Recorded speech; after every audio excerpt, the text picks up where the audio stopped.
آج میں انشاءاللہ ایک دعا کے اوپر بات کروں گی جو نبی صلی اللہ علیہ وسلم بہت کثرت سے مانگتے تھے. اس دعا میں 8 چیزوں سے پناہ مانگی گئی کہ اللہ ہماری زندگی سے 8 چیزیں نکال دے.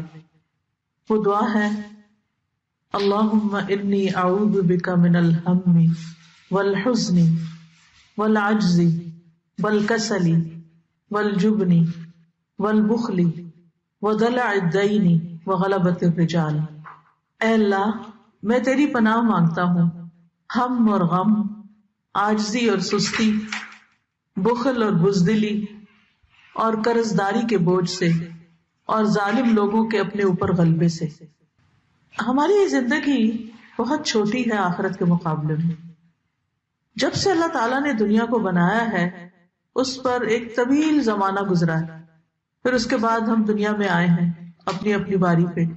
پھر اس کے بعد پھر موت ہے، موت کے بعد قبر میں جانا ہے، اور قبر کے بعد جب اٹھنا ہے تو حشر کا میدان ہی 50,000 سال کا ہے، اور پھر اس کے بعد جنت اور جہنم جو کبھی ختم ہی نہیں ہوگا. تو ان سارے فیزز میں آپ دیکھیے کہ وہ زندگی جو اس وقت ہمارے پاس ہے وہ کتنی چھوٹی ہے. ہم سے پہلے جو وقت گزرا ہے اللہ تعالیٰ قرآن مجید میں فرماتے ہیں هل اتى على الانسان حين من الدهر لم يكن شيئا مذكورا. کیا انسان پر زمانے کا ایک طویل وقت ایسا نہیں گزرا کہ وہ کوئی قابل ذکر چیز بھی نہ تھا. آج سے 100 سال پہلے ہم کہاں تھے، ہمارا کیا ذکر تھا، ہمارا کیا نام تھا، ہم کون تھے، ہمیں کوئی جانتا بھی نہیں تھا. اور آج سے 100 سال بعد کیا ہوگا، ہم پھر ویسے ہی ہو جائیں گے جیسے آنے سے پہلے تھے. آنے سے پہلے کا وقت تو ہمیں کچھ یاد نہیں، لیکن جب ایک دفعہ انسان دنیا میں آ جاتا ہے اور اس کے جسم کو روح مل جاتی تو پھر اس کے اوپر کچھ ذمہ داریاں عائد ہوتی. اور وہ یہ کہ انسان اس دنیا میں رہ کے اپنے رب کو پہچانے، اپنے آپ کو پہچانے، اپنی زندگی کے مقصد کو پہچانے اور ایک اچھا انسان ہونے کا ثبوت دے. اور اچھا انسان ہونے کے 2 بڑے پہلو ہیں. ایک یہ کہ جس نے ہمیں پیدا کیا ہے وہ ہم سے کیا چاہتا ہے، اس کی مرضی کے مطابق رہیں. اور دوسرے یہ کہ ہمارے ساتھ اس پلانٹ کے اوپر جتنی اور کریشن ہے، جتنے بھی کریچرز ہیں، انسان ہے، حیوان ہے، جو بھی ہیں، ان سب کے ساتھ ہمارا معاملہ اچھا ہو. خود بھی جئیں اور دوسروں کو بھی جینے دیں. خود بھی انسان بن کے رہیں اور دوسرے سب کے بھی حقوق کو سمجھیں. اگر کوئی شخص اس ٹیسٹ میں پاس ہو جاتا ہے کہ اس کا تعلق اللہ سے بھی ٹھیک ہے اور بندوں سے بھی ٹھیک ہے، اللہ کی عبادت کرتا ہے اور بندوں کی خدمت کرتا ہے، تو اگر اس ٹیسٹ میں پاس ہو جاتا ہے تو اگلے جتنے بھی مرحلے، چاہے وہ قبر ہے، چاہے وہ حشر ہے، چاہے وہ جنت ہے، وہ سارے پھر خوشگوار ہی خوشگوار ہے.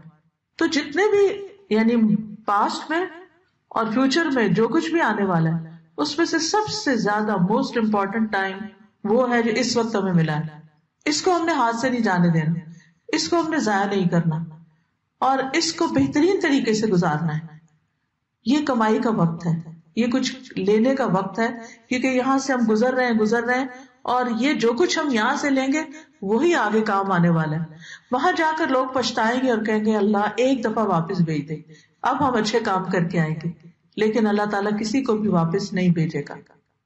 اس لیے ابھی جو ٹائم ہے اس کی قدر و قیمت کو پہچان کر اس میں جتنی بھی ایسی چیزیں ہیں جو ہمارا وقت ضائع کرتی، جو ہمیں کچھ کرنے نہیں دیتی، ان چیزوں کو اپنی زندگی سے باہر نکال دیں.